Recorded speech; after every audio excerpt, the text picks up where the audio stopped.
En esta oportunidad tenemos como expositor al doctor Paul Garnica, ¿no? El tema que se va a tratar en este webinar se denomina diseño de pavimentos reforzados con geosintéticos, con enfoque empírico mecanicista. El doctor Paul Garnica actualmente es director general del Centro de Investigación, Innovación y Desarrollo en Infraestructura y Seguridad Vial, ¿sí? En México. Es ingeniero civil con estudios de maestría en mecánica de suelos, mecánica de suelos avanzada y doctorado en mecánica aplicada en geomateriales. Ha desarrollado temas de investigación sobre ecuaciones constitutivas en geomateriales, modelación numérica de problemas técnicos, comportamiento mecánico de suelos, rocas, concretos, geosintéticos, asfaltos y mezclas asfálticas. Ha fomentado la innovación, la gestión de activos, carreteros, impulsando la auscultación superficial y estructural, el diseño mecanicista de pavimentos y el uso de materiales de alto desempeño. También es un consultor holístico en infraestructura del transporte y gestor de su conocimiento. Bueno, habiendo leído una breve reseña de nuestro expositor, ¿no? Y habiendo mencionado el tema, los dejo con el doctor Paul Garnica y nuevamente le agradecemos su participación. Adelante, Paul, por favor. Muy bien, muchas gracias, ingeniero. Por supuesto, gracias por la oportunidad de estar hablando de este tema, que por supuesto es un tema que me interesa y me gusta, y que pues ha sido parte un poco de mi desarrollo en tanto que investigador y que ingeniero, sobre todo en el tema mecanicista de los pavimentos. Déjenme ya, pues para ir entrando en materia, compartir mi pantalla. Aquí estoy compartiendo mi pantalla. Y poner la presentación que espero que ya estén viendo ahí, que me va a acompañar un poco en lo que quiero platicarles. Aquí estamos, ¿no? Diseño de pavimentos reforzados geosintéticos y con un enfoque empírico mecánico. Primera pregunta, ¿sí ven mi pantalla, verdad, Boris? Sí la vemos. Perfecto, muy bien. Bueno, en realidad hay dos temas muy interesantes metidos en la charla, ¿no? Es decir, por un lado está el diseño empírico mecanicista, o lo que llamamos empírico mecanicista, ¿verdad?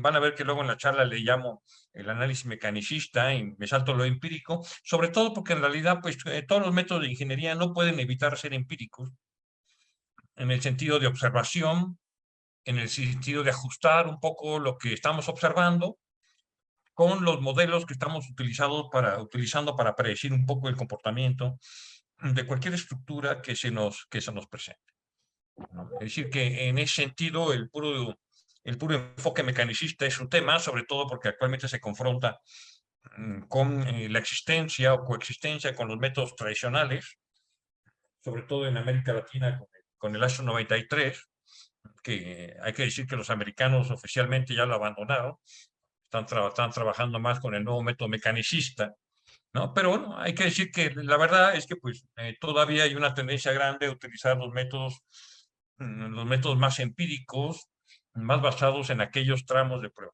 Y por otro lado, hablar de los geosintéticos y en particular del efecto que pueden tener dentro de nuestro diseño, de nuestra estructura de pavimento, que ya por sí es otro tema. Es decir, son dos grandes retos, de alguna forma, lo que están aquí involucrados, y que yo pienso desarrollar, pues puesto un poco, o mucho, ¿no? Por supuesto, influenciado un poco por mi propia trayectoria, y por lo que yo he desarrollado desde un perfil inicial basado más en mecánica de suelos y trabajando mucho, al menos en los primeros años de mi perfil de investigador y en lo que hice yo en mi doctorado en temas de métodos numéricos, ¿no? A lo que ahora pues, estamos tratando y requiriendo con estos temas de diseño de pavimentos mecanicistas y ahora con el refuerzo con geosintéticos. Pues, vamos pues entrando un poco en materia. A lo largo de mi charla estaré ilustrando un poco algunos aspectos con la ayuda de algunas herramientas informáticas. Ayer mandé una carpeta que contiene pues esta presentación y que contiene material adicional bibliográfico, o sea, referencias seleccionadas sobre este tema y algunos softwares, ¿no? Que voy a estar ilustrando a manera demostrativa, porque 2 horas de webinar pues no nos va a dar tiempo para ejercerlo como debería ser, ¿no? En un curso de un número mayor de horas. Sin embargo, sepan que esto espero yo que ya se los hayan proporcionado, y si no, pues lo deben tener próximamente a la mano. Pero lo voy a comentar para que, puesto que estamos grabando este webinar, pues lo tengan un poco ahí para cuando ustedes tengan el tiempo de estudiarlo con mayor profundidad. El objetivo, al menos el objetivo del webinar que yo me he fijado, que lo tienen ahí, es tratar de entender el enfoque mecanicista, que sí se me hace muy interesante, por supuesto, para diseños de pavimento, pero para poder incorporar dentro de un cálculo que pretende ser más objetivo, a estos materiales nuevos, que no son tan nuevos ya los geosintéticos, para obtener pues, mayores durabilidades o coadyuvar a los materiales existentes, tradicionales o estabilizados, ¿no? Que solemos utilizar en estructuras de pavimento para tener finalmente una mayor durabilidad y a través de esa mayor durabilidad, pues enfrentar de mejor manera pues a los retos que actualmente la infraestructura nos está exigiendo en todos los países. Bueno, voy a manejarlo un poco como que en todos los países, que yo creo que así es, pero bueno, es cierto que lo veo mucho de la perspectiva de lo que me toca a mí hacer un poco en la práctica en México, ¿no? Ahora, voy a estar hablando en particular de pavimentos asfálticos, mencionaré cosas de ahí de pavimentos concretos, pero ¿no? El objetivo y el alcance de lo que estaré comentando está más pensando, al menos como reflexión, en los temas de los pavimentos cuya capa superior está constituida por algún tipo de material. Sí me gustaría que las preguntas que vayan teniendo, vayan haciéndolas en el chat, ¿no? Porque así yo las voy viendo y las voy incorporando y dándole respuesta a lo largo de la presentación. Y sirve que en el momento en que se les ocurre, pues la plantean y la ponen para enriquecimiento de todos los que estamos aquí participando. Bueno, muy bien. Esta es la temática que voy a desarrollar, ¿no? Primeramente voy a hablar de gestión de activos un poco porque siempre hay que plantearnos por qué hacemos las cosas, ¿no? Es decir, por qué vamos a utilizar geosintéticos en una estructura de pavimentos y en el fondo también por qué recurrir a metodologías empírico-mecanicistas. Es decir, hay muchos porqués, ¿no? Y muchos se responden dentro del tenor de la gestión de activo. Voy a hablar de factores de diseño de pavimentos que posiblemente son del conocimiento de todos ustedes, pero conviene ponerlos en la medida de la metodología. Voy a hablar muy brevemente pues, de una línea del tiempo de las metodologías de diseño de pavimentos para poder llegar a la esencia, a la primera esencia del webinar con las metodologías mecanicistas, hablar de las propiedades fundamentales que usamos en estas metodologías, ¿no? Para el caso de suelos y materiales granulares, el módulo de resiliencia, y después pasar a un tópico candente y muy importante, ¿no? Porque de aquí es donde vamos a poder aspirar a estimar en el tiempo cuál es pues, la vida estimada de nuestra estructura de pavimentos en términos del deterioro esperado en nuestra estructura. Y bueno, pues iré a lo largo de todo el webinar tomando pues, algunos ejemplos ilustrativos de lo que podemos hacer. Ya viene el chat que les compartieron la liga de la carpeta, es una carpeta en Dropbox que va a estar disponible ahí unos días, así que sí les recomiendo que lo antes posible descarguen el contenido, ¿no? y que lo tengan a la mano. Bueno, muy bien. Ahora bien, la gestión de activos realmente está atrás, directa o indirectamente, está atrás del quehacer de los administradores de redes carreteras, ya sean públicos o privados. Esta definición que ven ahí es una definición amplia porque involucra a todos los activos que pueden estar presentes en una red carretera. Es decir, que no solamente involucra a la estructura de pavimento como tal, sino a todos aquellos aspectos de la carretera que cuestan dinero, ya sea en construcción, en mantenimiento, ¿no?, en preservación o en operación de la infraestructura. Lo primero que es importante decir que para poder aspirar a una gestión efectiva de los activos carreteros, hay que tener en cuenta que es un proceso sistemático. Es decir, esto tiene que ser parte de la organización, no es un esfuerzo aislado que esté pues, en un departamento con una sola persona y una computadora, ¿no?, haciendo cálculos, ¿no?, independiente de toda la actividad que realiza la administración, ¿no? O sea, debe ser sistemático, es una forma de ser de la organización que se dedica a carreteras en cualquiera de sus fases. Luego, pues este proceso sistemático, pues evidentemente incluye, ¿no?, a todas las etapas de desarrollo de la infraestructura, ¿no?, construcción, mantenimiento, actualización y operación de los activos, ¿no?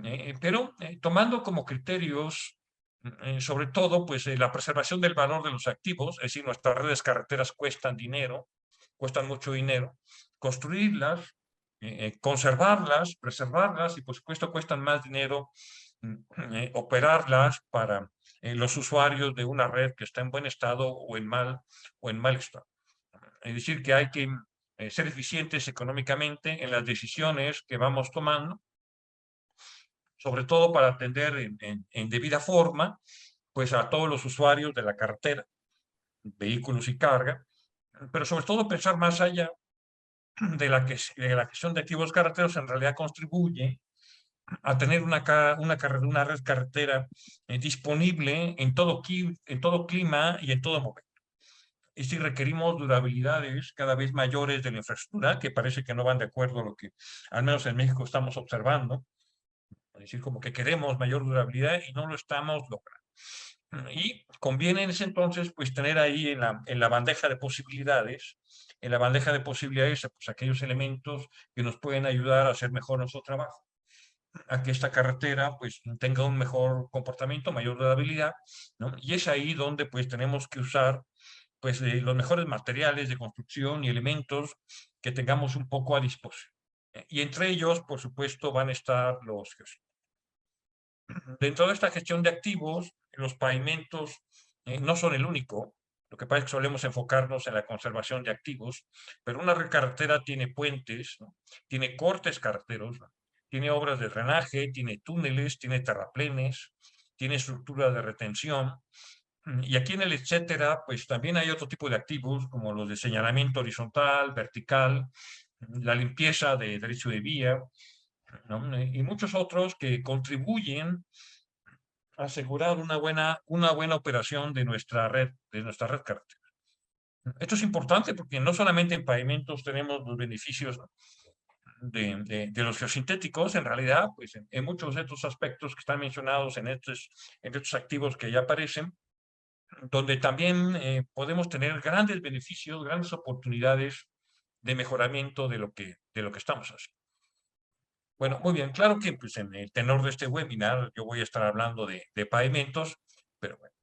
Ahora es muy común hablar de estándares de desempeño, ¿no? Estamos exigiéndole a nuestras carreteras, depende mucho de la importancia, ¿no?, por supuesto, que tenga nuestro tramo carretero, pero bueno, ya sea un eje troncal o una carretera de primer orden o segundo orden, ahora estamos pidiéndole estándares de desempeño que reflejan un poco ¿eh?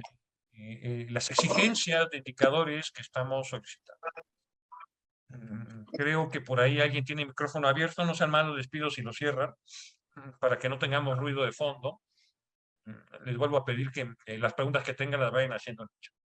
Bueno, y bueno, ahora en México, por ejemplo, es toda una temática que estamos pidiendo, pues en una gran parte de nuestra red carretera, pues umbrales y valores a cumplir en términos del IRI, por ejemplo, ¿no?, o en términos de profundidad de rodera, de deterioros, de deflexiones, que es el último que aparece ahí, que aparece estructural, pero además asuntos relacionados con la fricción superficial y la macrotextura, ¿no? Estos índices reflejan un poco lo que estamos exigiendo a las carreteras, que son indicadores además muy sensibles a pequeñas deformaciones, a cambios ligeros de textura, ¿no?, y no necesariamente a grandes fenómenos meteorológicos que pongan en riesgo a nuestra red carretera, pero que sí ilustran muy bien lo difícil que es poder cumplir indicadores que son realmente muy, muy exigentes.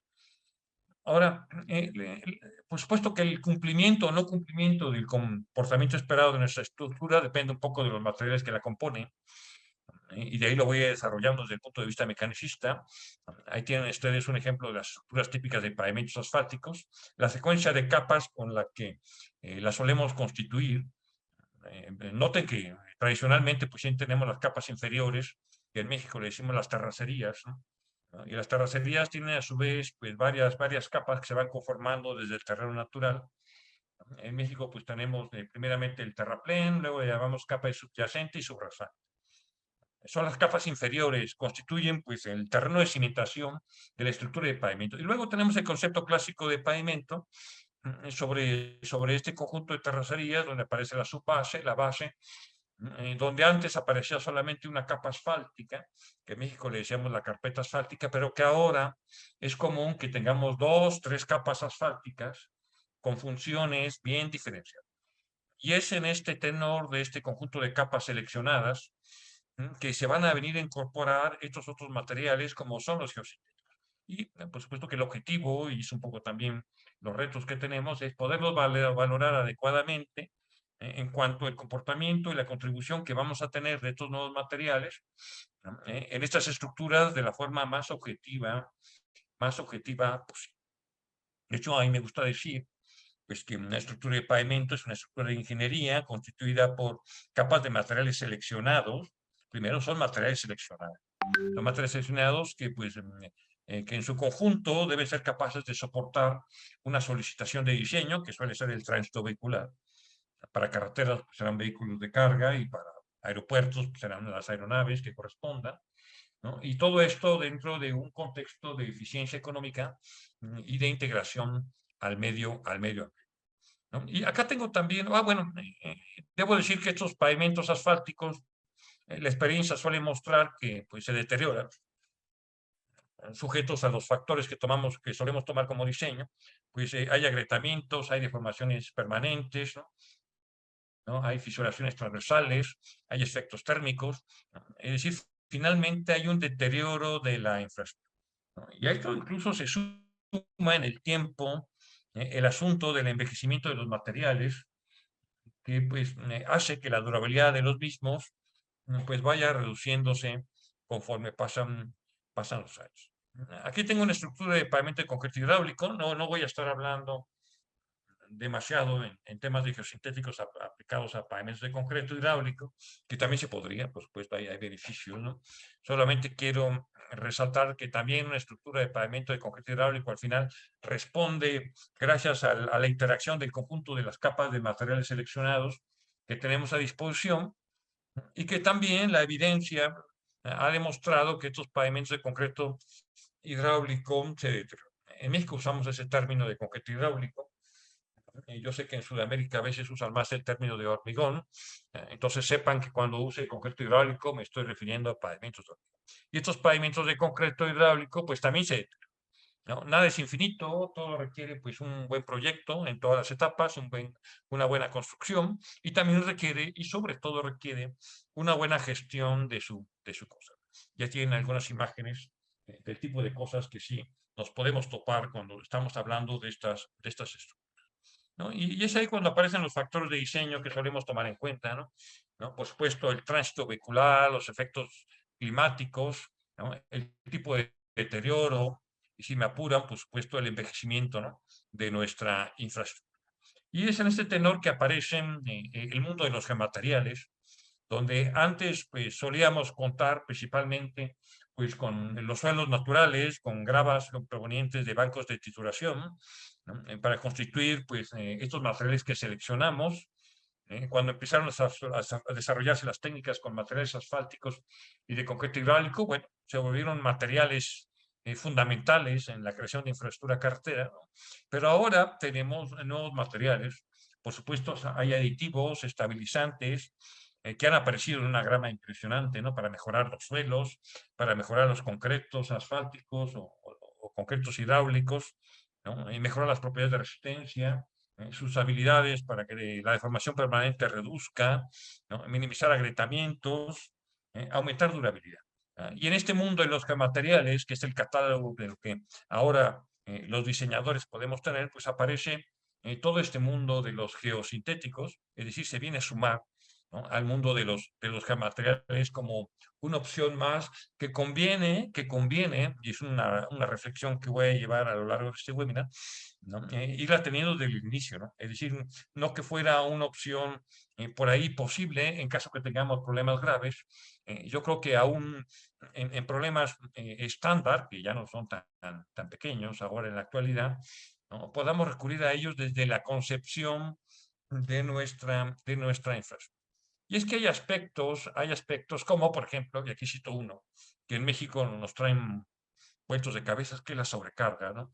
¿No? En México, pues, el nivel de intercambio de mercancías por vía carretera en el país es enorme, sobre todo, pues, impulsado mucho por el intercambio que tenemos con la frontera de los Estados Unidos. Sea como sea, pues, la sobrecarga es enorme, y está poniendo en entredicho la durabilidad de nuestra, ¿no? Esto que están viendo ahí, pues es un esquema de algo que yo presenté a inicios de años en Canadá, en un evento de la Asociación Mundial de Carreteras, sobre todo para resaltar que ahora que hablamos mucho de resiliencia y pensamos que la resiliencia está asociada a efectos climáticos nada más, también debemos incluir los problemas que estamos observando, ¿no?, relacionados a esa sobrecarga, ¿no? Es decir, aquí hay aspectos que todavía tenemos que dilucidar para tomarla en cuenta de mejor manera, ¿no? Ahorita en lo que les voy a mostrar de las herramientas que vamos a usar, pues la sobrecarga es algo que nos preocupa, y con el cual nos basamos para caracterizar el tránsito vehicular con este concepto de distribución de pesos, ¿no? Es decir, a cada eje ya no usamos ejes equivalentes, ¿no? En muchas metodologías mecanicistas ya manejamos más con el concepto de distribución de frecuencias, ¿no?, que le solemos llamar en la literatura los espectros de carga, ¿no? Entonces son de los retos. Por supuesto está el gran problema de los cambios climáticos, que estoy seguro que también en Perú están envueltos con ellos cada año, y de hecho ahorita mismo, el día de hoy en el país estamos sujetos a un huracán que nos está pegando del lado de la península de Baja California en México, causando daños en todo el país, inundaciones como siempre inesperadas. Ahora es muy común que nos digan que son niveles de precipitación no esperados, cambio climático, ¿no? Lo cierto es que en la actualidad tenemos demasiada infraestructura que es muy vulnerable, pues, a los efectos de estos eventos climáticos, que no solamente son grandes lluvias. En México acabamos de pasar la mitad del año con sequías intensas, ¿no?, y de repente ahora tenemos inundaciones intensas. Y bueno, es muy difícil concebir una infraestructura adecuada que pueda soportar, pues, estos tipos de escenarios cuando fueron concebidos, pues, 30 años antes o 40 años antes, cuando quizás no trazábamos en debida forma estas temáticas. Bueno, esta pregunta que ven ahí, ¿qué nivel de deterioro quieren en sus carreteras, ¿no? ¿No? Es una pregunta del responsable de la gestión de la conservación en carreteras, ¿no? ¿No? Y debe estar ahí presentes cuando respondamos qué tipo de materiales vamos a seleccionar para tener una vía más durable, ¿no? Es decir, qué nivel de deterioro queremos, ¿no? O sea, queremos un nivel donde de veras, como trata de ilustrar un poco la imagen de la izquierda, no queramos tener más allá de un cierto porcentaje de área agrietada, ¿no? Por ejemplo, en términos de deterioro, solemos pedir a las carreteras de alto desempeño, pues que no tengamos más del 8%, del 10% del área agrietada en cada uno de los carriles de la carretera. De hecho, esta imagen seguramente ya tiene un poco más de 10% de área agrietada, ¿no? O si no nos interesa tanto y dejamos progresar un poco el nivel de deterioro, ¿no?, a lo que están mostrados en la imagen de la derecha, que ya sería un agrietamiento combinado de fatiga y de envejecimiento de las capas asfálticas, que en realidad ya no es lo recomendable. Lo recomendable es estar manejando, pues, la conservación de nuestra red carretera, ¿no?, en las etapas iniciales del deterioro que podemos observar, o en la imagen que observan abajo a la izquierda, pues ya con deformaciones permanentes demasiado severas, causadas un poco por las temperaturas locales que podemos tener, y sobre todo también por los niveles de sobrecarga de los vehículos que por ahí circulan. O si queremos llegar a un extremo, como en la imagen inferior derecha, ¿no? Aquí se ve una carretera en el sur de México, ¿no? En donde pues los terraplenes que son altos, ¿no? Y de hecho acaba de pasar unos meses otra vez otra falla en esta carretera, donde pues se ve envuelto pues una falla por cortante en terraplenes que tienen alturas muy altas. Y donde quizás en estos terraplenes demasiado altos, si lo hubiéramos previsto con anterioridad, porque claro, ahora le echamos la culpa mucho a la lluvia y a nivel de carga, ¿no? Quizá hubiéramos previsto una estabilidad de la masa térrea de una mejor manera a través de la utilización de los geosintéticos. Y bueno, ¿no? Ahora una cosa que sí voy a mencionar, porque va de la mano con las metodologías de diseño, ¿no? Por ejemplo, aquí le estoy mostrando una sección de pavimento en terraplén, que usamos mucho en zonas planas, como se ve ahí. Elevamos el pavimento, que en este caso es un pavimento de concreto hidráulico a una cierta altura, ¿no? Esta imagen me gusta porque se ven muy bien las capas del terraplén, de capas inferiores, ¿no? En las cuales le pedimos requisitos de calidad usuales, es decir, granulometría, compactación, CBR, ¿no? Límites líquidos, y hasta ahí, ¿no? Y pensamos a veces que con simplemente cumplir estos requisitos de calidad usuales, vamos a tener pues, el mejor de los comportamientos posibles en nuestra estructura. Y la verdad es que esto no va a ser así, ¿no? Esto que ven ahí, pues es, podemos decir, la realidad. Para fines de poder calcular, solemos simplificar con modelos conceptuales.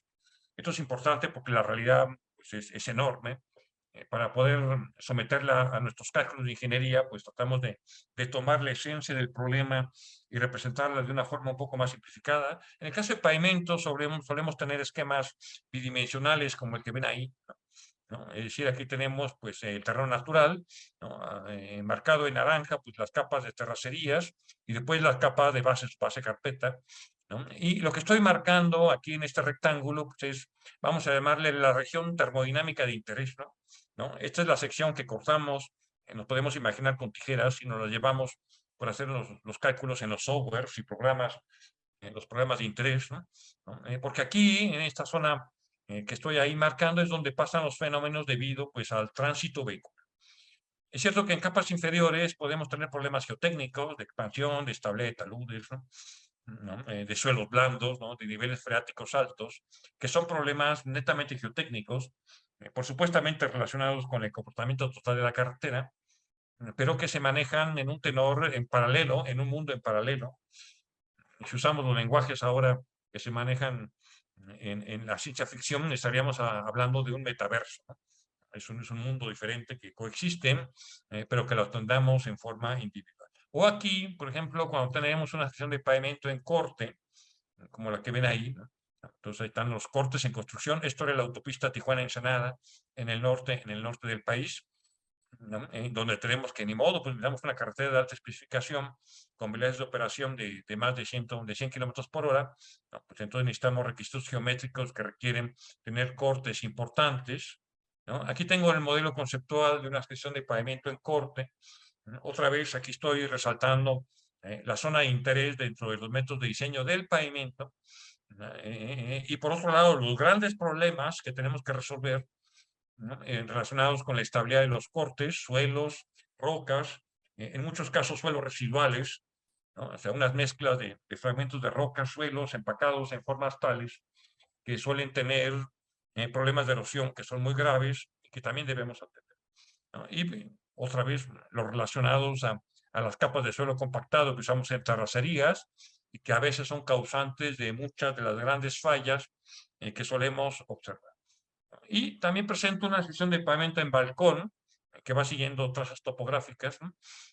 Donde quizás no se le pide exigencias geométricas muy altas, pero pues que pueden estar sujetas a problemáticas todavía más severas, como pueden ver aquí, ¿no? De hecho, esta imagen que retoma ahí, que había presentado anteriormente de esta carretera en el sur del país que falló, ¿no? En alguna época de lluvias intensas, lo hizo en una zona de balcón, ¿no? En donde tiene que convivir el terraplén en contacto con la roca natural, ¿no? Donde hay procedimientos constructivos como los escalones de liga que ven ahí, que tienen como objetivo garantizar de alguna manera que el terraplén no se mueva, ¿no? Porque si no hay una tendencia gravitatoria a que las fallas se produzcan, ¿no? Y empiezan a aparecer agrietamientos longitudinales en la carpeta asfáltica, ¿no? Que con el tiempo y un poco de precipitación, pues pueden generar una falla por resistencia al corte en el cuerpo del terraplén, y generar fallas como lo que están ¿no? También es cierto que en estas terracerías, sobre todo en ese contexto, podríamos hacer uso de geosintéticos, ¿no? Para reforzar nuestras carreteras. Yo, por supuesto, me voy a enfocar más en la estructura de pavimento propiamente dicha. Y por eso he querido nada más situar el contexto de problema en lo que vamos a trabajar, sabiendo que los otros aspectos de los otros activos carreteros, como son los cortes, los terraplenes, o las estructuras de retención y el drenaje, son sumamente importantes y los debemos atender también como la parte integral, ¿no? De la estructura carretera. Bueno, muy bien. Ahora sí, ya centrándome entonces en esa zona termodinámica de interés, pues aquí estoy colocando las capas que usualmente constituyen nuestra sección estructural de pavimento. Ahí tenemos las capas inferiores. En México, la parte superior de los terraplenes, de las terracerías, le solemos pedir requisitos de calidad un poco mejores.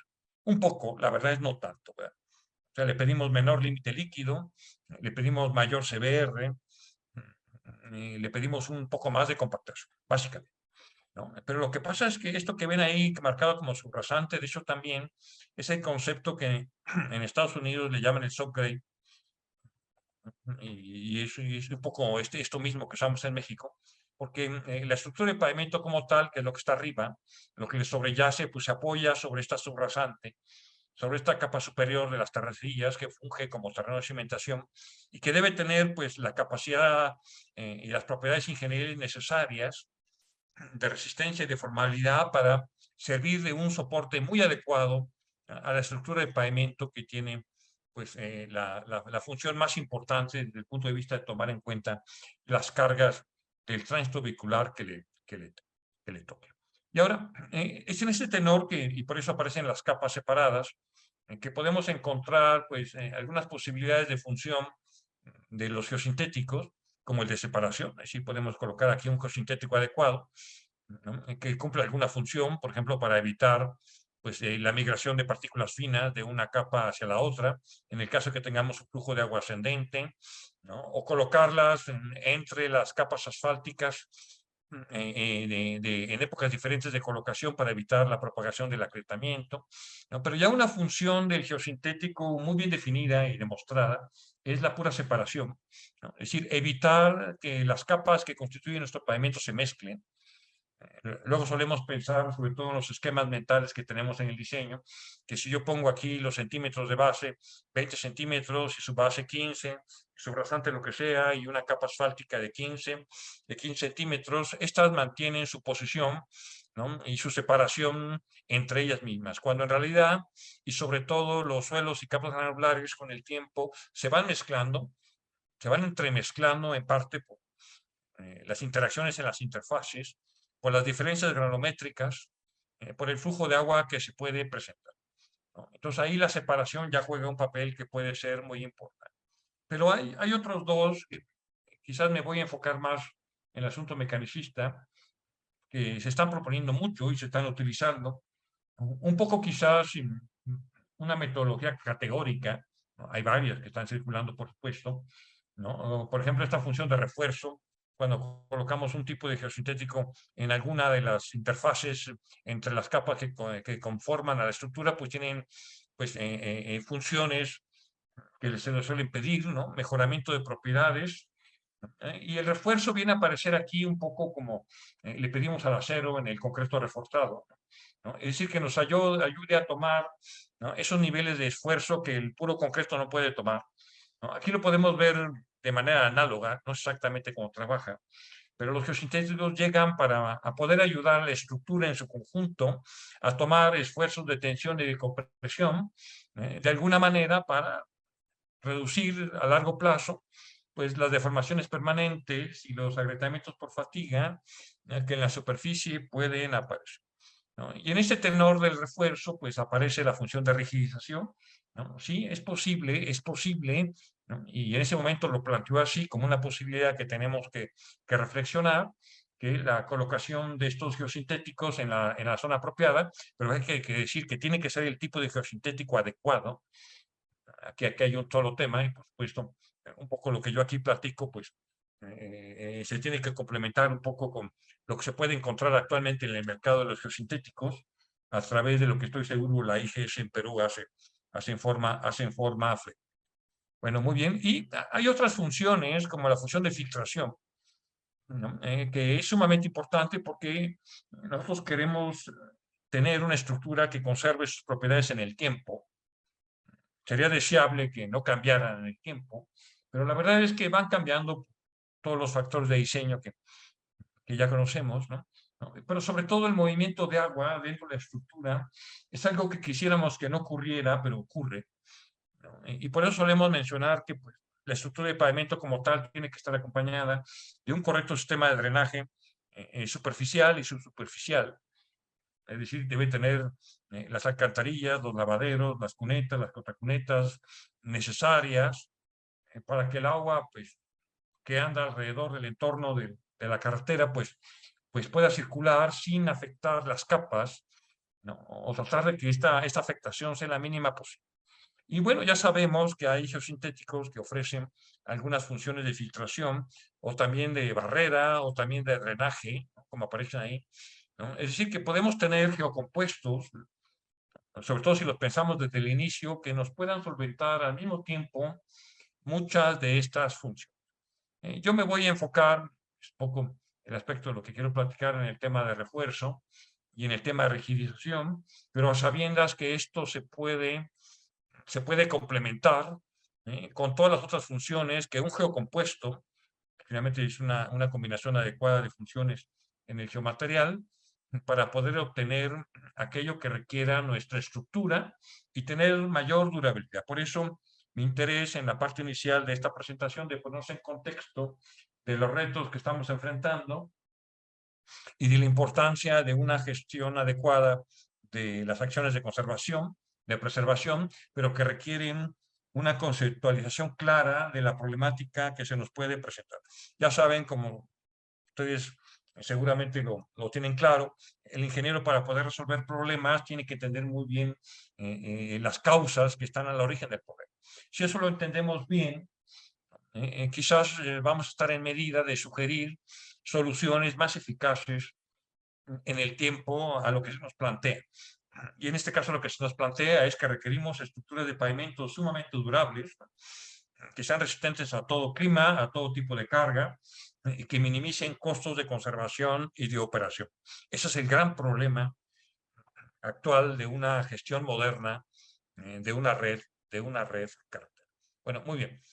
Ahora, bueno, en este tenor, pues vamos a ver, bueno, esta es una tabla que seguramente en otros cursos les han mencionado, en el sentido que para cada función de las que mencionaba para un pavimento, como la separación, filtración, drenaje, barrera, protección, refuerzo, hay un tipo de geosintético adecuado. O sea, no todos son para todos, pero por supuesto se pueden combinar, ¿no? O sea, los geotextiles, según el tipo, pueden desempeñar una o más funciones de las que ahí se mencionan. Por ejemplo, las geomallas, a las cuales me voy a referir un poco más, ¿no? Que utilizamos mucho, por ejemplo, en los taludes estructuralmente reforzados con geosintéticos y también en estructuras de pavimentos, ¿no? Su función es más de tipo refuerzo, ¿no? Las geomembranas pues funcionan más para funciones de barrera, las corredes para drenaje.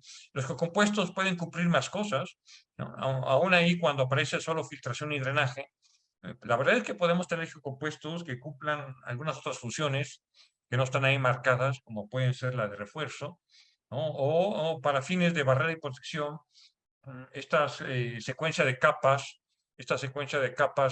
de materiales arcillosos y geosintéticos, pues para poder impermeabilizar en los fondos de depósitos de ríos o de lagos, ¿no? Y por supuesto todas las funciones relacionadas a erosión, que es todo un tema, porque por ejemplo en temas de estabilización de taludes y de cortes en carreteras, la mayor parte de los problemas que solemos encontrar, al menos en la red mexicana de carreteras, son del tipo de erosión. Bueno, muy bien, esto me lleva a una primera observación.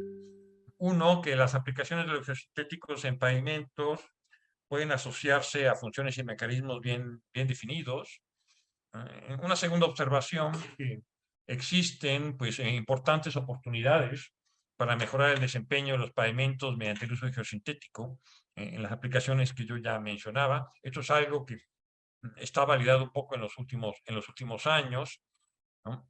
Aquí también diría yo que una tercera observación, acabo de observar ahí que tengo un error de ortografía, ¿no? Que están logrando avances significativos con las nuevas investigaciones, y mucho de lo que estoy platicando es los nuevos desarrollos, nuevos conceptos, la búsqueda de nuevos ensayos, de nuevas metodologías, para tomar de mejor manera lo que estoy aquí mencionado de las observaciones 1 y 2. Ahora, para diseñar pavimentos, típicamente usamos pues, métodos empíricos o métodos de equilibrio límite, métodos de flexión límite, métodos de regresión estadística, que, como es el método ASHO 93, y aquí vienen a aparecer lo que desde hace algunas décadas le llamamos los métodos mecanicistas o los métodos semiempíricos. De alguna manera, la verdad es que todos tienen mucho de empirismo, ¿no? La parte de la ingeniería pues, está llena de empirismo. Esto lo voy a mencionar solamente para tener claro el contexto. En métodos empíricos, por ejemplo, hacemos mucho uso del CBR, que es un método empírico. No nos da una propiedad fundamental, o sea, del método de CBR no obtenemos resistencia de esfuerzo cortante y tampoco obtenemos el módulo de resiliencia del material. Es un indicador de resistencia muy útil que ha estado asociado mucho tiempo a ciertos métodos de diseño. En los métodos mecanicistas se ha transformado en un requisito de calidad, pero no es un ensayo para determinar propiedades relevantes. Y en estos métodos, lo que hacíamos en gráficos como este, ¿no? Pues, hacer uso del CBR para determinar los espesores en función pues, del tipo de cartera que estábamos trabajando. Pero este tipo de gráficos requería mucha experiencia, requería mucha observación, como funcionó en su momento, ¿no? Pero para poder actualizarlos, pues requeriría pues, tramos de prueba y mucho tiempo, y es un tiempo que ya no tenemos, ¿no? Requerimos respuestas más rápidas y por eso han ido evolucionando en el tiempo, ¿no? En algún momento también han aparecido los métodos de equilibrio límite, o sea, diseñar un pavimento como si fuera una cimentación superficial, ¿no? Para pavimentos de altas especificaciones no es usual que utilicemos métodos de equilibrio límite, porque si en un pavimento le estamos pidiendo requisitos de I, de roderas, de deterioro, de deflexiones, de macrotextura y de fricción, la verdad lo hacemos con umbrales que están muy lejos de lo que puede ser una falla por resistencia de esfuerzo cortante, como en el caso de una cimentación. Un caso particular, sin embargo, lo constituye el diseño de pavimentos no revestidos, o sea, donde no hay capa de rodadura, donde solemos tener una capa de material granular o mejorado sobre terreno natural, donde quizás aquí sí, y de hecho se usa mucho. Por ejemplo, aquí estoy colocando, pues incluso un geosintético, puede ir aquí colocado en la interfaz entre el suelo natural y la capa de material seleccionado, en donde para poder hacer la selección del espesor necesario de la capa que vamos a utilizar, los enfoques sí están basados mucho, ¿no? En conceptos de equilibrio límite, tal como lo entendemos en las teorías de Terzaghi, ¿no? Para capacidad de carga, donde puede haber un mecanismo, ¿no?, de falla que se puede desarrollar y en donde nos importa tomar en cuenta pues, las propiedades de resistencia del esfuerzo cortante. Por eso aquí en este gráfico aparece esta famosa ecuación, pues que es el criterio de Mohr-Coulomb, ¿no?, que usamos mucho para capacidad de carga en cálculos de estabilidad de taludes, ¿no?, donde los parámetros C y phi, que son la cohesión y el ángulo de fricción, pues ya sabemos que los obtenemos en laboratorio en ensayos de extracción. A últimas fechas hemos estado usando mucho los métodos de flexión límite, sobre todo en carreteras operación. En carreteras en operación llegamos y con un deflectómetro o con una viga Benkelman, la medición de la reflexión superficial nos permite hacer una estimación con un poquito más de criterio, ¿verdad? No solo la deflexión, de la vida remanente que podemos tener, incluso calcular, si es el caso, el espesor de la sobrecarpeta necesaria para darle un poco más de vida a nuestro país. Aquí solamente quiero reiterar que hay un postulado que yo llamo el postulado de Ujits. Ujits, que es un danés, Pierre Ujits, pues es uno de los que patentó los deflectómetros de impacto que más usamos, los FW, y él mismo decía que las deflexiones son un pobre sustituto de la resistencia estructural de un pavimento. Solamente lo pongo en colación que la interpretación de la capacidad estructural haciendo uso solo de deflexiones puede ser un poco riesgoso. Luego los métodos de regresión, de los cuales el mejor ejemplo es la ecuación de Ashton 93, que es la que están viendo ahí, ¿no? Como ven, es una ecuación estadística, es una ecuación de ajuste de los tramos observados en el experimento Ashton, ¿no? En donde, pues, quizás los conceptos interesantes que sí hay que mencionar, pues es la acumulación del tránsito de términos de ejes equivalentes, ¿no? Que es un poco el que usamos en este continente, ¿no? ¿No? O sea, los ejes equivalentes duales de 8.2 toneladas. Cabe decir que en Europa usan de 11 toneladas y hasta de 13. ¿No? El concepto de número estructural, que es un poco abstracto, porque la verdad es que nadie puede medir el número estructural en ningún ensayo de laboratorio, ¿no? ¿No? Son estimaciones que se hacen a medición de otras propiedades, ¿no?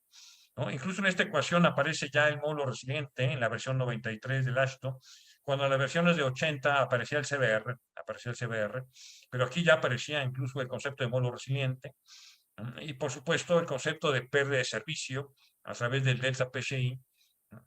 Que hacía hincapié en la importancia y la funcionalidad de nuestro. Esto es importante porque si yo quiero en el método de regresión incorporar, por ejemplo, el aporte de los geosintéticos, pues lo tengo que hacer a partir de criterios empíricos, ¿no? Donde el número estructural se pueda modificar gracias a, pues, la incorporación de tal o cual propiedad de geosintéticos. Aquí nada más para resaltar, por ejemplo, esta es la ecuación del número estructural, que seguramente la conocen muy bien ustedes, ¿no? Y en donde pues a cada aporte de esos coeficientes A1, A2, A3, que son subjetivos, ¿no? Que son recomendados, ¿no? Y que la verdad pues ¿no? Realmente estamos extrapolando en la hora actual esos coeficientes adoptados en la guía original. Esto da lugar a que en realidad los mismos americanos, que en la nueva guía mecanicista, hayan dejado de lado un poco esta guía, aunque la verdad es que todavía se sigue usando un poco en muchas latitudes. Entonces, debido a esas limitaciones, ¿no? Y a la necesidad de búsqueda de tener más confiabilidad, el gráfico de la derecha es lo que trata de ilustrar, esas son curvas de probabilidad de falla. Lo que estamos teniendo está en rojo, distribuciones donde pues hay un porcentaje de fallas prematuras, ¿no? Y luego en una vida de proyecto, por ejemplo aquí, que puede ser 20 años que solemos usar, un ancho o desviación estándar de lo que podemos encontrar es muy grande, y esto no puede ser válido o deseable para los retos actuales de nuestras carreteras, donde queremos mejores comportamientos. Eso es lo que ha dado lugar pues, a los métodos mecanicistas, por eso la importancia de la línea del tiempo que estoy trazando, ¿no? Que tratan de usar pues, cálculos un poquito más matemáticos, más basados en la mecánica, materiales, ¿no? ¿No? Donde una estructura definida por sus propiedades, que van a ser los módulos, ¿verdad? Y conociendo las cargas adecuadas, tratando de manejar el clima, que sigue siendo un tema, pues hacer el cálculo pues, de las respuestas importantes, que suelen ser esfuerzos, deformaciones unitarias y deflexiones, ¿no? Y para que después, en función de estos cálculos de respuesta estructural, yo poder estimar a largo plazo pues, el porcentaje de cambio pues, de deformación permanente o de agrietamiento por fatiga. Pero esto haciéndolo con metodologías un poco más, algunos le llaman más racionales. A mí no me gusta eso porque quiere decir que todo lo demás es racional. No es racional y no es así, ¿no? Los métodos empíricos de observación también requieren un uso de la razón que es importante, ¿no? Bueno, y en ese tenor es porque, y es importante porque la mitad del webinar está enfocado hacia los métodos mecanicistas, ¿no? Pues queremos llegar a los mecanicistas a partir de los empíricos, queremos llegar a este estado de arte, ¿no? ¿No? Es cierto que el estado de la práctica está un poco, pues, entre empírico y mecanicista, ¿no? ¿No? Mucha práctica normal, pues se han mantenido mucho en los métodos empíricos, pero nosotros queremos evolucionar a los métodos mecánicos. Y por eso la importancia de resaltar un poco lo que estamos haciendo. Ahora, debo decir a favor de los mecanicistas, ¿no? Que ya desde el año 62, Yoder, en los primeros libros, ¿no? De pavimentos, que son toda una referencia, ¿no? Ya hablaba de la importancia de determinar deformaciones unitarias en cada capa o de determinar las constantes de las propiedades de esfuerzo de formación en cada capa, ¿no? Es decir, los módulos de deformación, ¿no? Y de analizar la respuesta del sistema en términos, por ejemplo, incluso yo desde el 62 ya hablaba en términos de frecuencias naturales, ¿no? Para retrocálculo de estas posibles propiedades.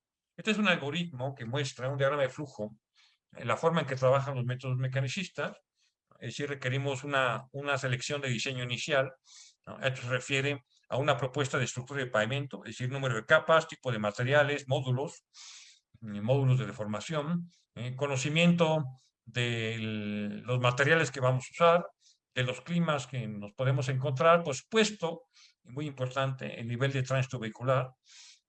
Nótese que para hacer un cálculo adecuado tiene que ser probabilístico, ¿no? Es decir, necesitamos conocer el valor medio y sobre todo la desviación estándar de estas propiedades, ¿no? Para poder calcular las respuestas estructurales, esfuerzos, deformaciones, deflexiones y predecir el desempeño en términos de deterioro, de regularidad superficial, verificar que esta sección inicial cumple y si no, modificarla. Entonces, este es un ciclo de cálculo, es un ciclo de cálculo que tenemos que hacer y que lo podemos hacer gracias a las ecuaciones y las herramientas informáticas que ahora tenemos un poco.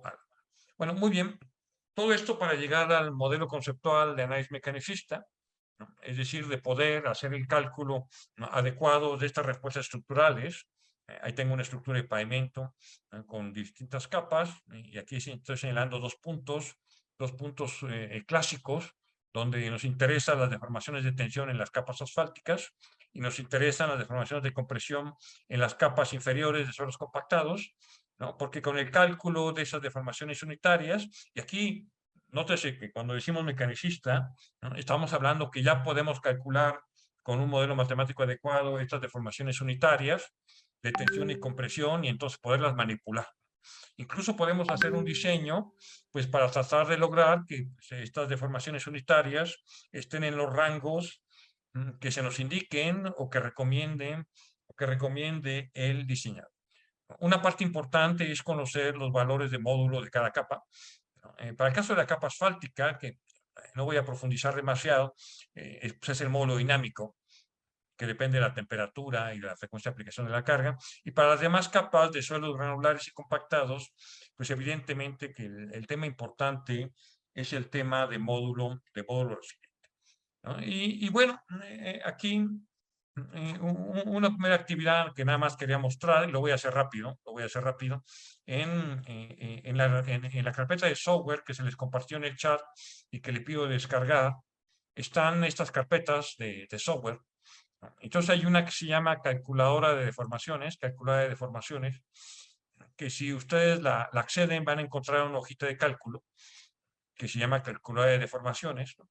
La voy a abrir rápidamente solamente para demostrar un poco su utilización y que quede grabada un poco en lo que se está haciendo de este webinar, para aquellos que no la conozcan. Yo veo a algunos por ahí que ya conozco, que seguramente eso ya me lo han escuchado decir, pero que es un ejercicio interesante porque puede servir de base para ver la magnitud de los niveles de deformación que podemos encontrar, ¿no? Y bueno, ahí ven un esquema de la estructura de pavimento que se puede analizar. Aquí tenemos la parte de datos de estructura de pavimento, el número de capas, ¿no? Aquí estoy usando 4. Esas capas le he llamado carpeta, base, subbase, terracerías. Aquí he colocado una estructura con 10 centímetros de carpeta, un módulo dinámico de 3000 megapascales, obtenido en ese laboratorio apropiado, 20 centímetros de base, que puede ser granular o estabilizada.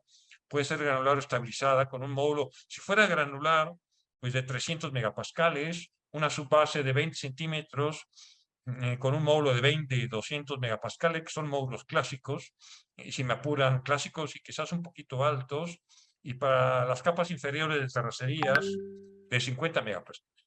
Y además podemos seleccionar en esta calculadora el tipo de carga. Por ejemplo, aquí está puesto el eje sencillo, pero puedo elegir, por ejemplo, en este menú, y lo voy a hacer el eje tándem. Aquí me aparecen las 4 llantas que están en contacto en el eje tándem. Puedo colocar el peso del eje. En México, ¿no?, la carga legal anda en 18 toneladas, aquí la estoy colocando.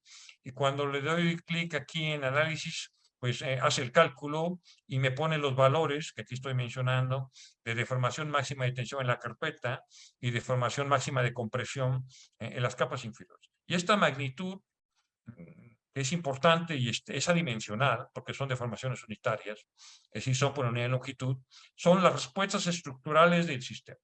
Aquí tengo, por ejemplo, 230 por 10 a la menos 6, acá tengo 623 por 10 a la menos 6, que son en términos de microdeformaciones, que son las respuestas que he mencionado que yo debo utilizar para tratar de maximizar el comportamiento del estructura. ¿No? Sí, y esto lo estoy haciendo solamente para fines de ilustración.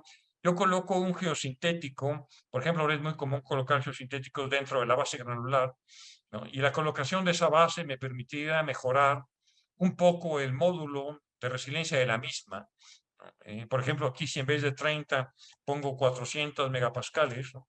Y vuelvo a hacer el cálculo, pues tengo pues, una mejora en términos de que se disminuyen las respuestas en términos de deformación. Esta es la forma mecanicista de ver el asunto del diseño de pavimentos, es decir, la combinación de espesores y de módulos, ¿no? Ya sean por el material natural o por el aporte de geosintético, ¿no? Es tal que yo puedo calcular la respuesta estructural, ¿no? Esto es algo que es importante. Bueno, aquí tienen este ejemplo de esta calculadora. Voy a regresarme a mi presentación. Solamente quería ilustrarla. Esta la tienen disponible en esa liga que se les compartió al inicio.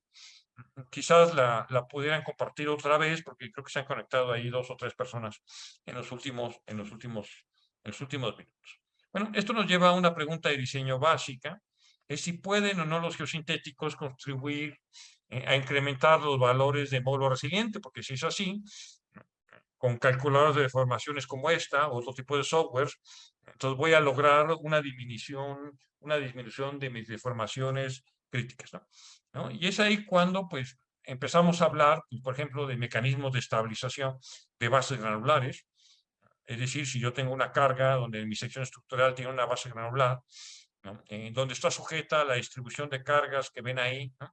Y que transmiten el tránsito vehicular, y quiero que lo piensen con los niveles de sobrecarga que luego solemos encontrar, y podemos tener una cierta distribución de esfuerzos y por lo tanto una cierta tendencia del agregado pétreo a desplazar. Luego creemos que colocamos ahí nuestros 20 centímetros de base granular sobre la subbase o la capa que sea, y que esto se mantiene intacto cuando en realidad no, bajo la aplicación de estas cargas y de esta distribución de esfuerzos, hay una tendencia a desplazamiento lateral, por lo tanto hay deformación permanente, ¿no? Y por lo tanto hay también pérdida de confinamiento y que pues si por el contrario pues, puedo llegar a tener problemas de punzonamiento, por ejemplo, como está ilustrado en el esquema, ¿no? O sea, concentración de esfuerzos en el contacto de la base granular con las capas inferiores, que eventualmente se traduzcan en superficie con profundidades de rodera importantes. Esto pasa cuando tenemos pavimentos tradicionales muy antiguos que no están diseñados de una forma adecuada para soportar los niveles de carga, ¿no? Y que si yo coloco un geosintético apropiado en esta capa, por ejemplo, ¿no? Hay un aporte y que está reconocido un poco estos mecanismos de restricción lateral, es decir, en la interfase de la base granular con el suelo, el geosintético pues, restringe la posibilidad de movimiento lateral y al hacerlo pues, contribuye a reducir deformaciones permanentes de esta capa y contribuye a una mejor distribución de esfuerzos hacia las capas inferiores. Entonces, esta es la forma en que solemos explicar el mecanismo de refuerzo. Aquí tengo un pequeño video, déjenme ver dónde anda. Aquí está, que ilustra esto, ¿no? Y que luego solemos hacer en los laboratorios, ¿no? Con los estudiantes, donde en una caja de madera ponemos suelo con capas intercaladas de geosintético, ¿no? Y donde sí se puede observar que pues, la presencia del geosintético permite tener estabilidad, ¿no? en la estructura, ¿no? Déjenme ver si puedo repetirla. Ah, bueno, aquí la estoy repitiendo, ¿no? Ahí están las cajas, retiro el confinamiento del material granular y tengo pues una estabilidad que se genera. Esto es algo que es demostrable y que solemos observar en campo cuando circula incluso la maquinaria de construcción. Es decir, que esto que observamos en el video demostrativo, ¿no? Refuerza un poco esto de los posibles beneficios de refuerzo en el sentido de minimizar la degradación del módulo de la base, un mayor control de desplazamientos laterales, ayudar al confinamiento inicial, incrementar el módulo inicial, el módulo resiliente inicial de la base grave. Déjenme presentarles algo que hicimos hace poco. Por ejemplo, hicimos ensayos, en este caso eran traxiales estáticos, en especímenes de 15 centímetros por 30 centímetros de altura, ¿no? Donde íbamos compactando el material granular, en este caso era una grava bien graduada, típica de una base granular, ¿no? E intercalamos geosintéticos, en este caso, pues utilizamos dos, utilizamos un geotextil tejido y utilizamos una geomalla. Hicimos ensayos traxiales de mayor tamaño, ¿no? Para un cierto nivel de confinamiento. Y los comparamos con la resistencia al esfuerzo cortante que se puede encontrar en un espécimen de igual tamaño, pero es únicamente constituido por el material granular. Por ejemplo, esta es la curva esfuerzo de formación. Esta es la curva de esfuerzo de formación en el caso que no hay geosintéticos. Para este nivel de confinamiento utilizado, que fue de 20.7 kilopascales, y donde estamos alcanzando valores máximos de 757 kilopascales. Esta será la resistencia de la base granular para ese nivel de confinamiento, y cuando le colocamos el geosintético, en este caso para un geotextil tejido de un cierto tipo, ¿no? Aumentamos los valores de resistencia e incluso el comportamiento, ¿no? Porque se vuelve más flexible, y llegamos a valores de 2.300 kilopascales, ¿no? Es decir, tenemos un campo de comportamiento, ¿no? De vida a la presencia de las capas de geosintético. Y acá tengo, por ejemplo, la curva de esfuerzo de formación para el caso del espécimen reforzado con la geomalla, donde llegamos a valores de 1850 kilopascal. Es decir, que sí, se puede demostrar en este tipo de ensayos el aporte de resistencia al esfuerzo cortante extra, que permitiría justificar por qué en la pequeña demostración que le mostré en el video se gana estabilidad con el hecho de intercalar estas capas. Pero ahora, esto es un ensayo que es estático, ¿no? Y a niveles grandes, ¿no? De aplicación de esfuerzo, porque llevamos el espécimen, ¿no? A niveles de falla corta. Y lo otro que debemos tener en cuenta es que las cargas son cíclicas, ¿no? Son cargas cíclicas, ¿no? Y entonces lo que nos debe interesar, y por ejemplo andamos por ahí planeando, ¿no? Un pequeño tramo de prueba, ¿no? Con un simulador de vehículos pesados, ¿no? Para poder colocar geosintéticos en alguna de esas posiciones. Yo aquí estoy colocando posibles posiciones de los geosintéticos, ¿no? Aquí en esta interfase, por ejemplo, con las capas inferiores, ¿no? Una capa intermedia dentro de la base granular, o a veces se suele colocar el geosintético en la interfase con la capa asfáltica, para ayudarle con los temas de fatiga. Entonces, esa encarga repetida que nos debemos preguntar un poco, ¿no? Los beneficios que podemos tener por la presencia de los geosintéticos. Y por lo tanto, ahí hay que hablar, por ejemplo, de los ensayos cíclicos que utilizamos para obtener el módulo resiliente, que se usamos en los cálculos mecanicistas, ¿no? Ahí tienen una imagen del equipo traxial cíclico, ¿no? Que utilizamos, y los ciclos que aplicamos, ¿no? Solemos aplicar una combinación en un cierto número de secuencias diferentes, con confinamientos diferentes y esfuerzos desviadores cíclicos diferentes, para que en cada una de esas combinaciones de confinamiento y de desviador, pues podamos encontrar al final los valores de módulo resiliente, que pues, es un módulo secante, ¿verdad? ¿No? Es una pendiente, es la pendiente de esta recta que une pues, el valor máximo del esfuerzo aplicado y el nivel inicial de los últimos ciclos de aplicación de la capa. Es decir, que es, para fines de utilización, una especie de módulo elástico, ¿no? Pero obtenido en ensayos cíclicos. Y por eso no se usa el adjetivo elástico, se usa el adjetivo resiliente. Bueno, ¿no? Ese módulo resiliente, entre otras cosas, pues depende mucho pues, del nivel de esfuerzo, ¿no? Es decir, que dependiendo de la posición de la capa, ¿no? Cada punto al interior de esa capa tiene un nivel de confinamiento, ¿no? Y de esfuerzo desviador aplicado, ¿no? Que pues, va a definir cuál es el valor de módulo resiliente que se tiene que utilizar. Estas son las secuencias de esfuerzos en los ensayos cíclicos que usamos para suelos finos. Aquí nada más la menciono, son 16 secuencias con varios confinamientos, esfuerzos de desviadores y el número de repeticiones que usamos. El gráfico de la derecha es la forma de la onda que usamos en los ensayos cíclicos, con los pequeños periodos de aplicación de la carga y un cierto periodo de reposo. Y esta secuencia de ir y venir es la que solemos aplicar en los ensayos traxiales. Y entonces solemos obtener, por ejemplo, en suelos finos, que utilizamos en capas de terracería, subrasante, subyacente, ¿no? Y quizás en su base, dependiendo de la combinación que tengamos, ¿no? ¿No? En donde el molo resiliente tiene pues este comportamiento, ¿no? Es decir, no es un valor único, no es un valor único, ¿no? Si nosotros mandamos al laboratorio muestras de materiales, el laboratorio nos regresa curvas como esta, en donde tenemos muchos valores de molo resiliente que dependen del esfuerzo de confinamiento, que es cada curva, y dependen del esfuerzo de, ¿no? Y entonces estamos confrontados los proyectistas, mecanicistas, a hacer una buena selección, ¿no? ¿No? Del módulo resiliente que sea el más adecuado. Nótese, sin embargo, que en este caso andamos en valores que andan cuando más de 60 megapascales de módulo y cuando menos de 20 megapascales, ¿no? Es decir, hay un rango posible de valores de módulo resiliente que cada material nos puede ofrecer. Y eso va a definir un poco el límite de capacidad que cada material va a tener para disipar energía y que por lo tanto es posible, y sobre todo en condiciones muy intensas de tránsito vehicular, que los materiales naturales no sean suficientes y tengamos que recurrir a otro tipo de geomaterial, que puede ser una estabilización, ¿no? Pero también, sobre todo, y es un poco el objetivo del webinar, la colocación de un geosistema. Esta es una tabla para que vean luego con detalle, ¿no? La secuencia de esfuerzos que colocamos en materiales granulares.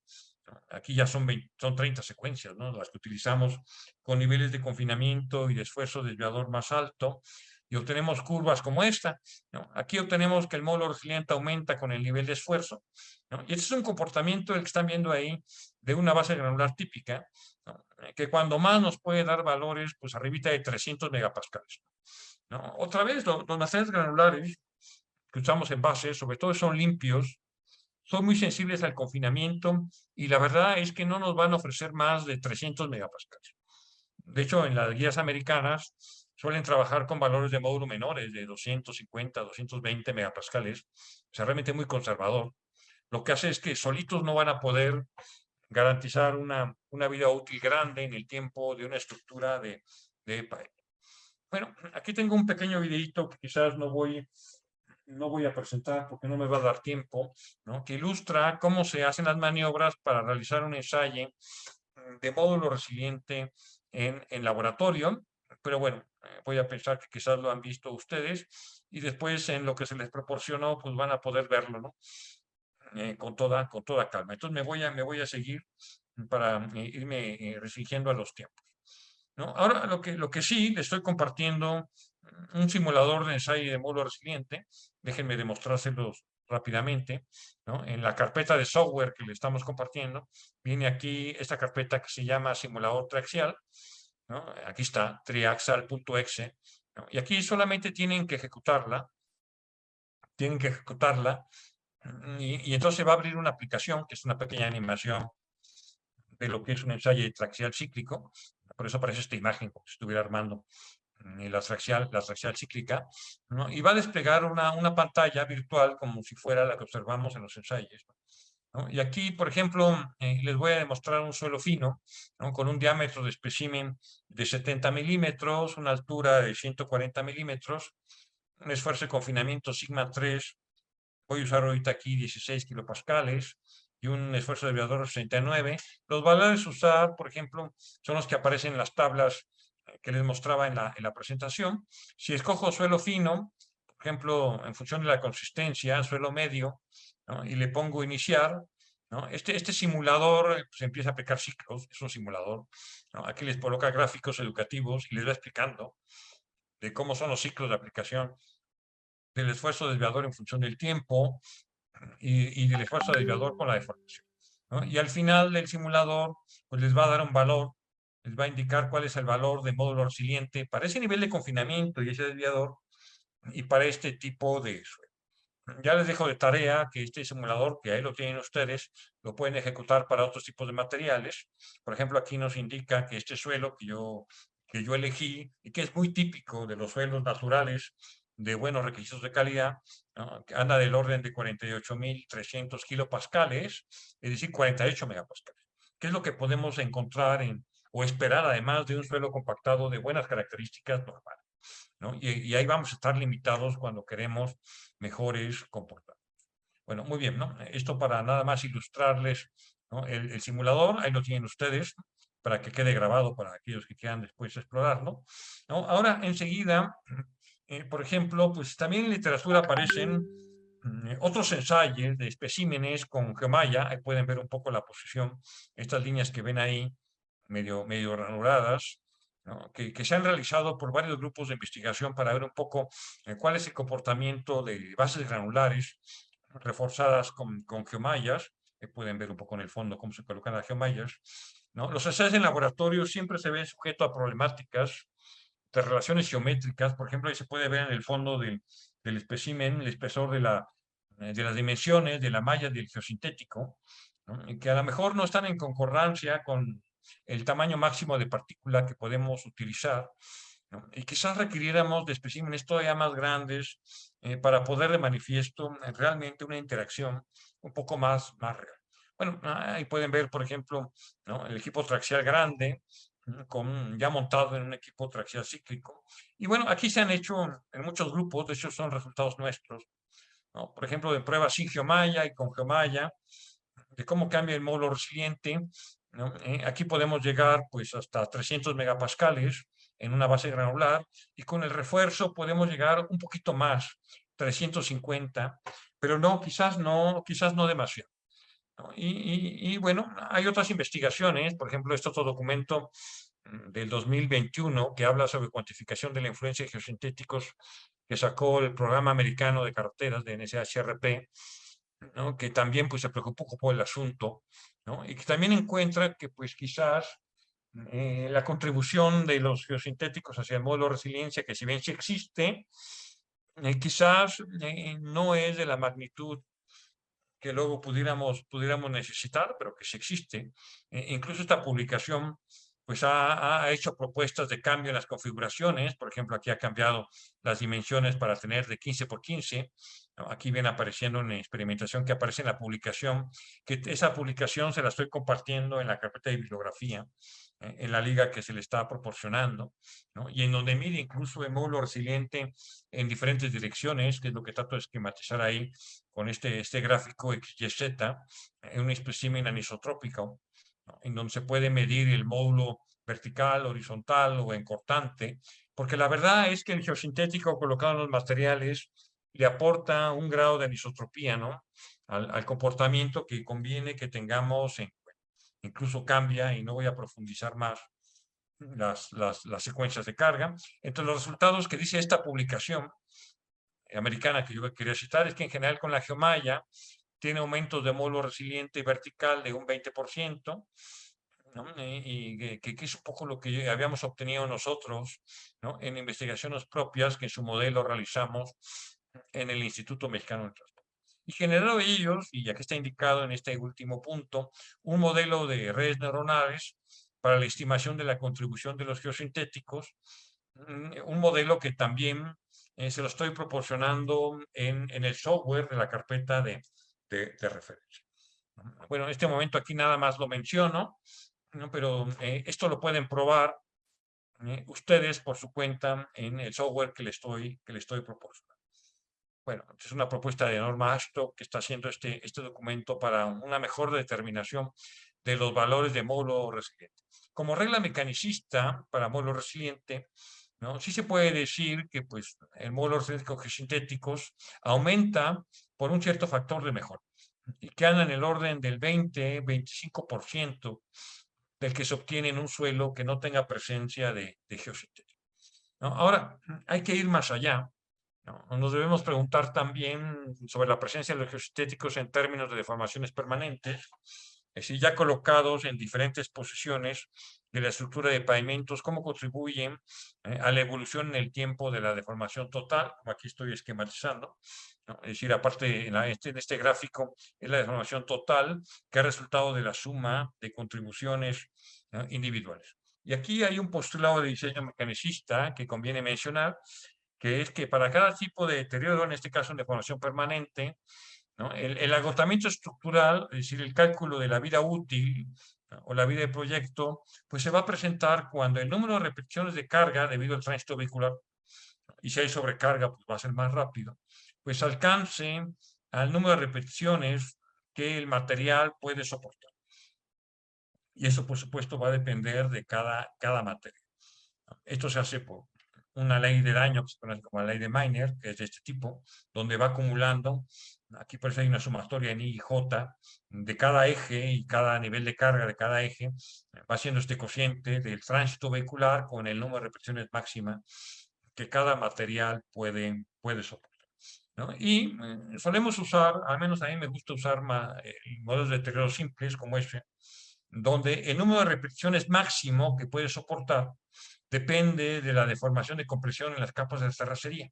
Los otros factores son factores de ajuste, ¿no? Y podemos tener valores de esos factores de ajuste diferentes de acuerdo a los ensayos de deformación permanente que podemos hacer en laboratorio. Por ejemplo, aquí cito, simplemente para apoyar lo que estoy diciendo, a este autor, 2007, cuyo artículo también se lo estoy compartiendo. Entonces, aquí está la evolución de la deformación permanente en ensayos traqueales cíclicos, ¿no?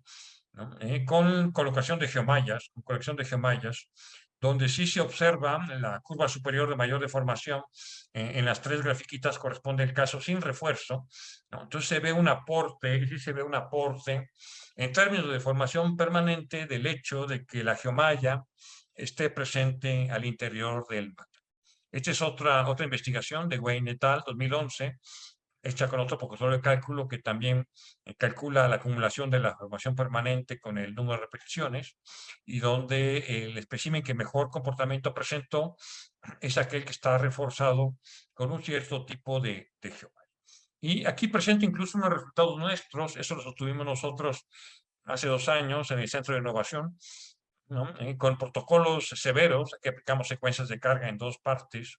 Aquí está en este gráfico ilustrada la deformación vertical con las secuencias de carga, ¿no? La curva superior es el comportamiento de la base granular sin refuerzo y abajo pueden ver el comportamiento de la base granular con capas de un cierto tipo de geomalla, que acá está indicado. Es decir, que sí, en laboratorio se puede demostrar que la colocación de la geomalla sí permite ganar mucho, ¿no? En términos de disminución de la deformación permanente que podemos encontrar.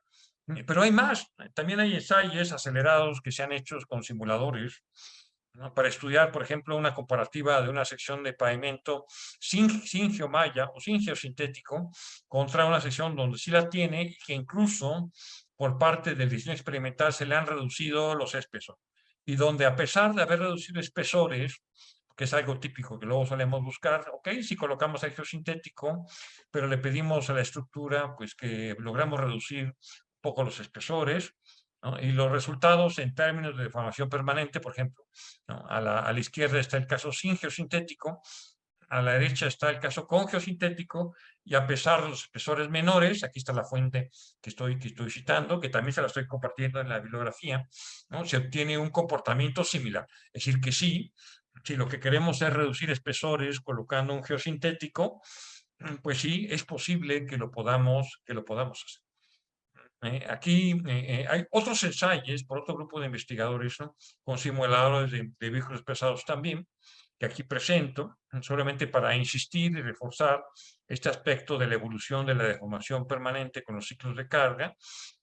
Aquí tenemos esta primera donde tenemos mucha deformación, incluso llega a la falla para el caso sin refuerzo, y cómo la presencia de los geosintéticos va permitiendo un mejor control de la deformación permanente. Entonces ya desde ahí vamos ganando beneficio en la estructura de pavimentos que no queremos que vaya siendo afectada, ¿no? Por la acumulación de deformaciones debido pues, al tránsito vehicular principalmente y a cambios climáticos por aspectos.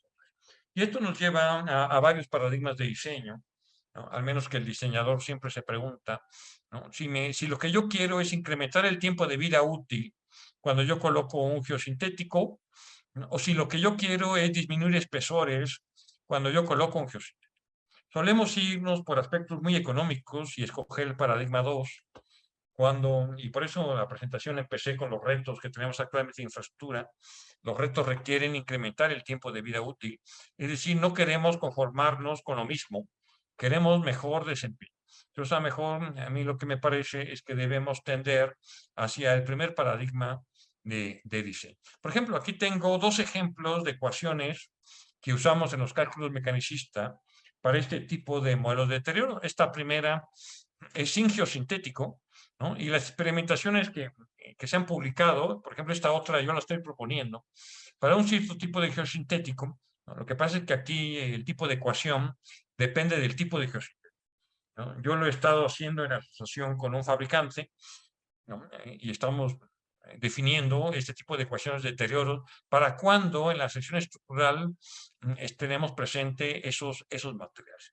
Entonces aquí es cuando podemos recurrir a un diseño un poco más completo desde el punto de vista mecanicista.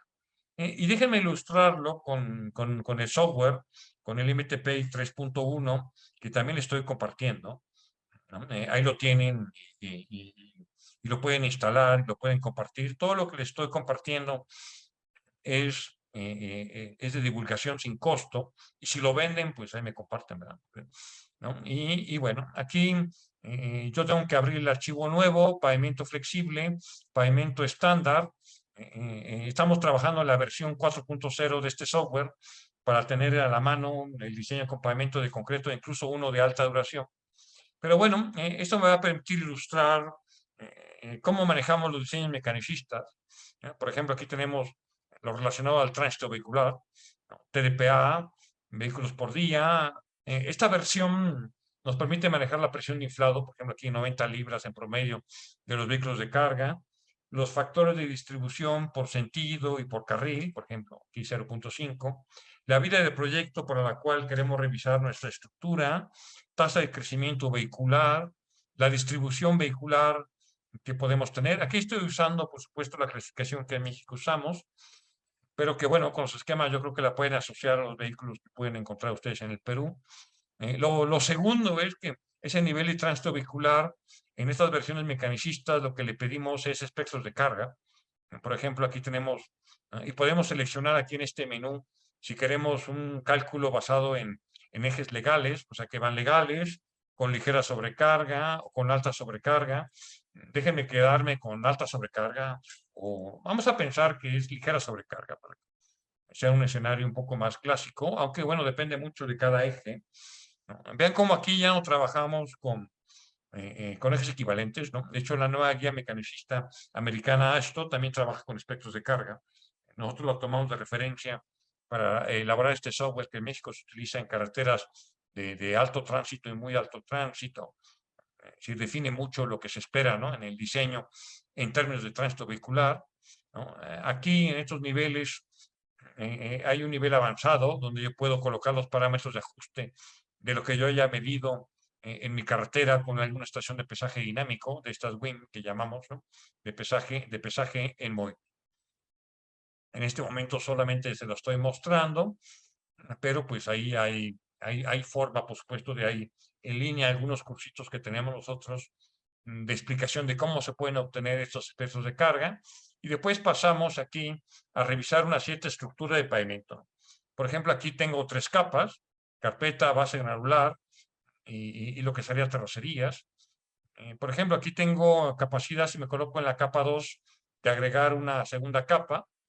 Aquí lo estoy ilustrando solamente para que quede bien en el video.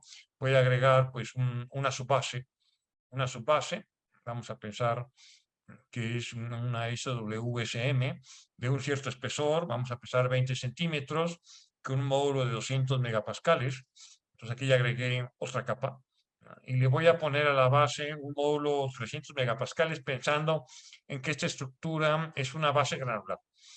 Y con esta base granular y esas propiedades y esos módulos, yo puedo aquí hacer un cálculo de vida remanente, ¿no? Entonces, por ejemplo, aquí pues tengo un cálculo que bajo esas condiciones de ligera sobrecarga, esta estructura de pavimento pues tiene una expectativa de vida por fatiga de 6 años y apenas tiene una expectativa por fatiga pues de 1.4 años. Es decir, los cálculos mecanicistas que toman en cuenta las deformaciones unitarias en cada capa, que lo va calculando internamente para cada tipo de eje y para cada nivel de carga, pues lo sumamos los deterioros a través de la ley de Miner que yo les he presentado. Esta versión de este software mecanicista lo puedo usar para cambiar el modelo de deterioro. Por ejemplo, sin cambiar nada más, porque podría intentar mejorar un poquito más, ¿verdad? ¿No?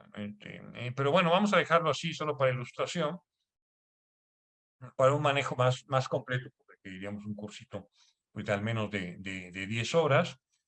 Pero bueno, hay varios videos que están montados en mi canal de YouTube que también pueden consultar. Pero por ejemplo, aquí en modelos de deterioro yo puedo cambiar el modelo de deformación. Por ejemplo, aquí cambiar a avanzado. Cuando me voy a avanzado, ¿no?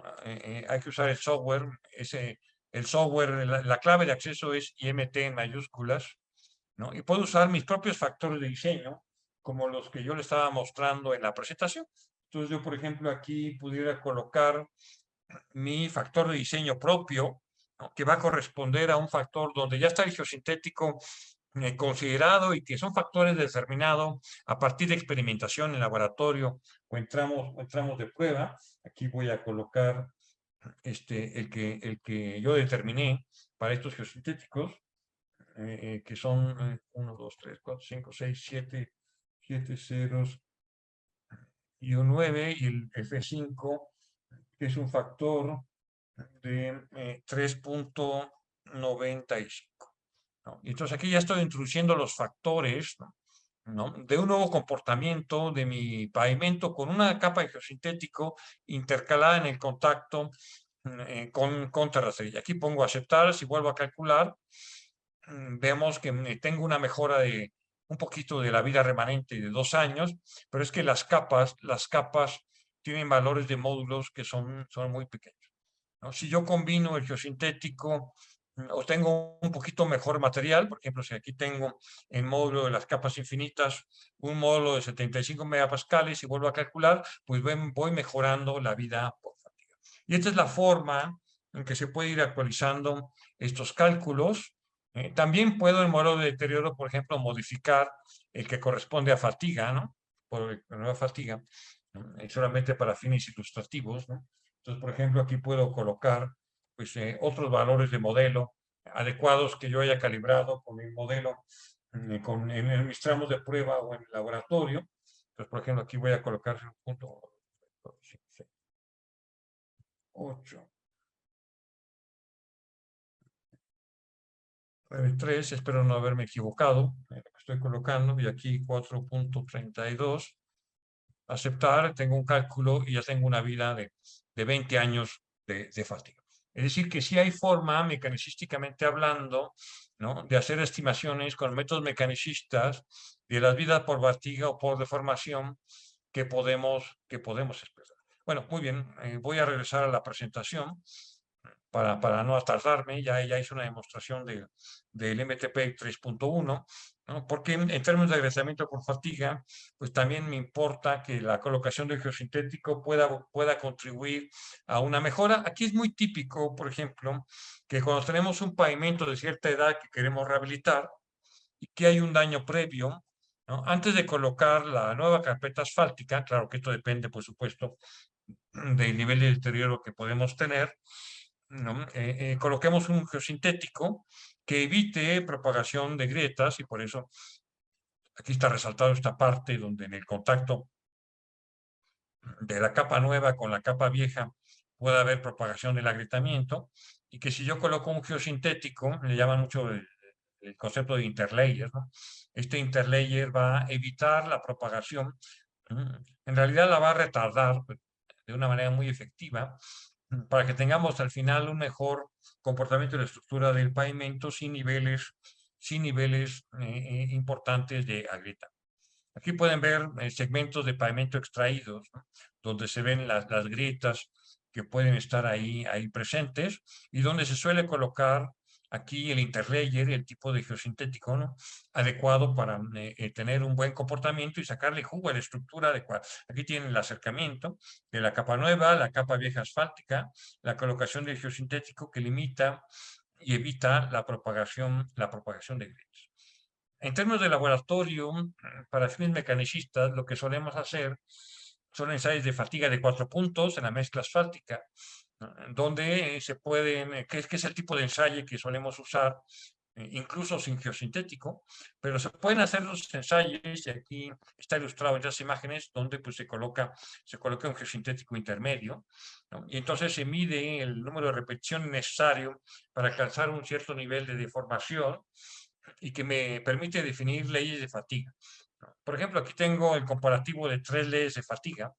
En el eje vertical tenemos el nivel de deformación aplicado y en el eje horizontal el número de ciclos para alcanzar ese umbral, ¿no? Y aquí hay varias líneas en escala logarítmica, con y sin geosintético, ¿no? Y que ilustra el tipo de ecuaciones que se pueden utilizar en la demostración rápida que usé con el MTP 3.1, ¿no? De hecho, los datos que presenté son los que están ahí mostrados.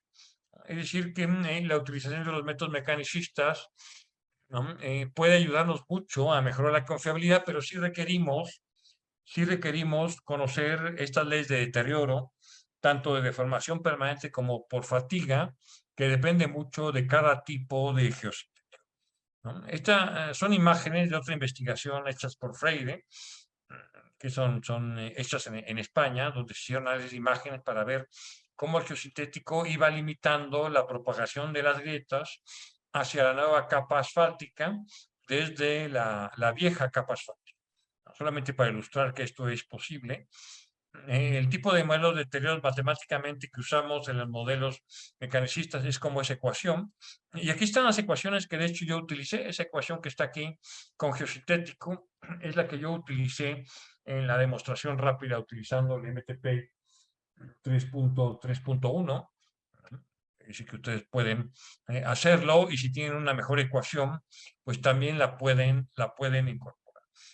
Tiene un sentido racional más claro porque nos permite recurrir a ensayos de laboratorios que tienen un comportamiento adecuado, que son válidos para determinar este tipo de leyes, y que además estas leyes las podemos incorporar en una forma adecuada en los cálculos mecánicos.